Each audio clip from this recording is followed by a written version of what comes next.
Mary Emmanuel. You might not recognize the name, but in some circles he's practically a rock star. He's a self-proclaimed prophet with a huge following. They hang on his every word. He's known for his dramatic pronouncements, usually about the end of the world as we know it. Emmanuel isn't a household name like Nostradamus, but his followers believe he has a direct line to God. They think he knows things the rest of us don't, and his latest prediction? It's a doozy. Emmanuel says Donald Trump will be the last president of the United States.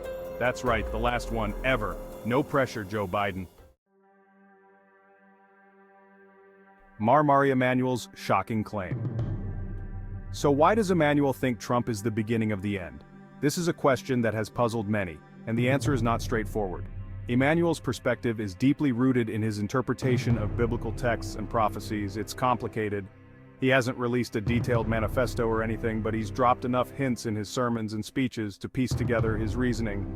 Emmanuel often speaks in metaphors and allegories, making it a challenge to decipher his exact meaning. However, his followers believe that he has a clear vision of the future.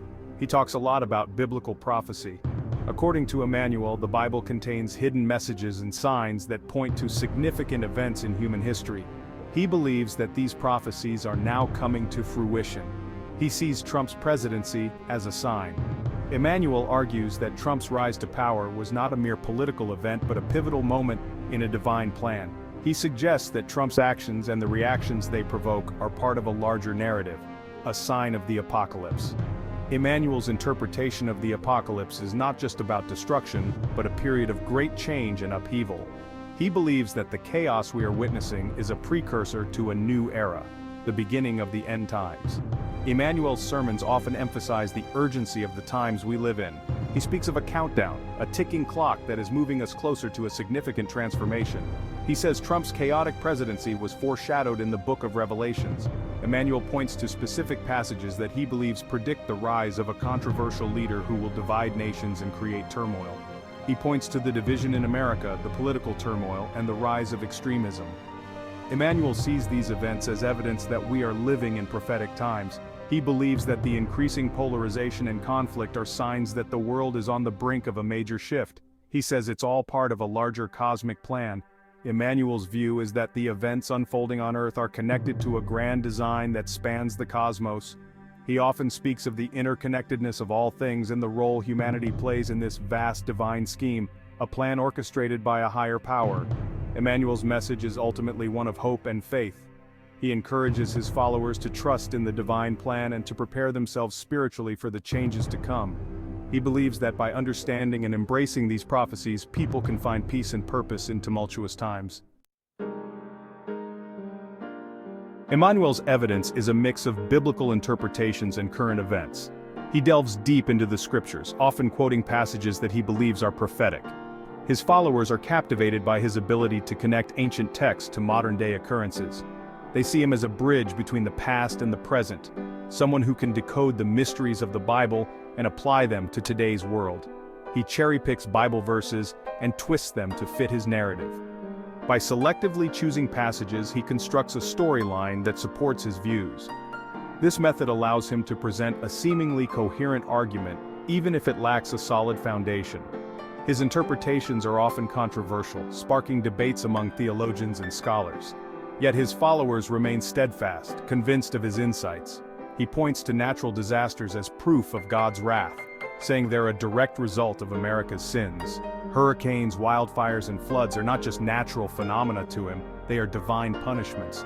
He claims that these events are warnings from God, urging humanity to repent and change its ways. His dramatic proclamations often stir fear and anxiety among his listeners, who see these disasters as signs of an impending apocalypse. He also talks about the decline of American power, the rise of China, and the threat of global war. According to Emmanuel, these geopolitical shifts are part of a larger divine plan.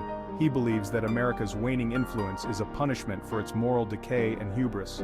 The rise of China, in his view, is a sign of a new world order, one that will challenge the existing power structures. He warns of an imminent global conflict, a war that will reshape the world as we know it. He says it's all part of a divine plan to humble America, to punish it for its arrogance and greed.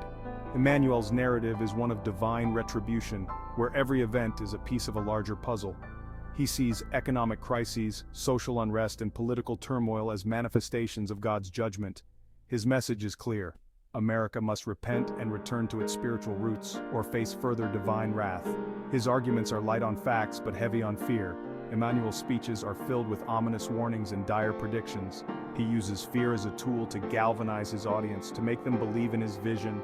His lack of empirical evidence is overshadowed by his ability to tap into the deep-seated anxieties of his followers. They are drawn to his charismatic presence and his apocalyptic message. But they resonate with people who are already afraid, people who feel like the world is spinning out of control. In times of uncertainty, Emmanuel's message provides a sense of clarity and purpose. His followers find comfort in his explanations, even if they are based on fear. They see him as a guiding light in a chaotic world, someone who can make sense of the turmoil around them. His influence continues to grow, fueled by the fears and hopes of those who seek answers in a world that seems increasingly unpredictable. Section 4. A Nation Divided, Emmanuel versus Mainstream America. In this section, we delve into the stark contrasts between Emmanuel's worldview and that of mainstream America. Emmanuel, a figure who has garnered a significant following, stands in sharp opposition to the more conventional perspectives held by the majority of Americans. This division is not just a matter of differing opinions, but represents a deeper ideological chasm that has significant implications for the nation's unity. It goes without saying that Emmanuel's views are extreme. His rhetoric often includes apocalyptic predictions and dire warnings about the future of the country. These views are not just fringe, they are alarmingly radical, painting a picture of imminent doom that resonates with a specific segment of the population. This segment feels disenfranchised and alienated from the mainstream discourse. They're way outside the mainstream. Emmanuel's followers often find themselves at odds with the broader societal norms and values. They see themselves as the enlightened few, privy to truths that the rest of the population either ignores or is unaware of. This sense of exclusivity and enlightenment fuels their commitment to Emmanuel's cause. Most Americans, even those who aren't fans of Trump, don't think he's the harbinger of the apocalypse. They view political leaders as flawed but not catastrophic.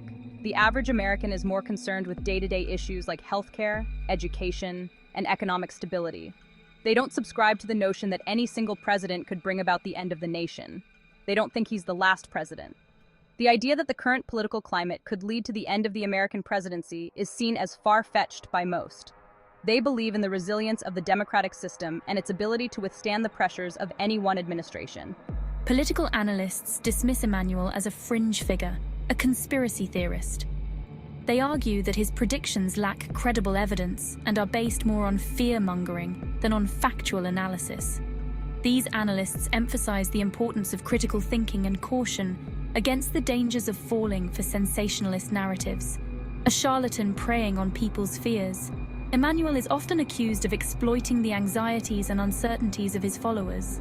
By presenting himself as a prophet or a seer, he gains their trust and loyalty, even as he leads them further away from mainstream perspectives. They point to the fact that America has survived bad presidents before. The nation has a long history of overcoming political turmoil and emerging stronger. From economic depressions to wars, the United States has faced numerous challenges and has always managed to persevere.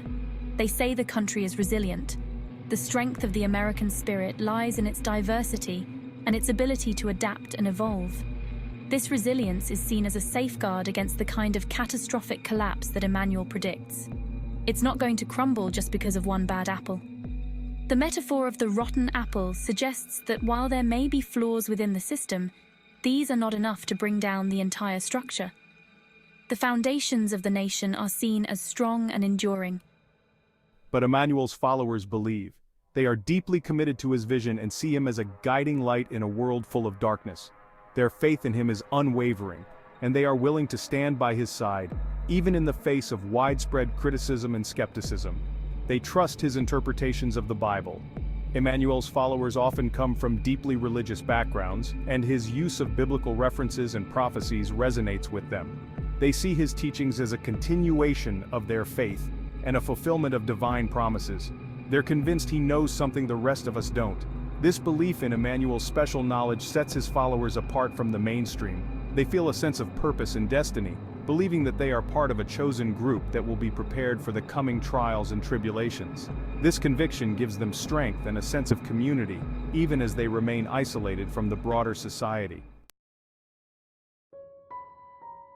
Section 5. Echoes of the Past History according to Emmanuel. Emmanuel loves to draw parallels between the present and the past. America is following in the footsteps of fallen empires. The Roman Empire, the Ottoman Empire, the British Empire, all great powers that eventually crumbled. America is no different. It's on the same path to destruction. He points to the country's political polarization, its economic inequality, its military interventions abroad. He says these are all symptoms of a dying empire. He believes America is ripe for judgment. He says God is about to teach America a lesson it will never forget. Section 6. The world turned upside down. If Trump is the last president, it's hard to imagine what the world would look like if Trump were the last US president. Would America descend into chaos? Would there be a civil war? Would other countries try to fill the power vacuum? Emmanuel doesn't offer any concrete predictions. He just paints a picture of doom and gloom. He says the world will be a darker, more dangerous place without America as a global superpower. He says other countries will exploit America's weakness. He says there will be more wars, more suffering, more injustice. Section 7. A World Without America, the Potential Global Impact. Emmanuel's predictions have significant global implications. He's not just talking about the end of America as a nation, he's talking about the end of the world order as we know it today. He believes America's fall will trigger a massive chain reaction. It will lead to global instability and economic collapse, and possibly even a devastating nuclear war. He paints a very bleak picture of the future. A future where America is no longer a beacon of hope and freedom. A future where the world is ruled by darkness, chaos, and despair.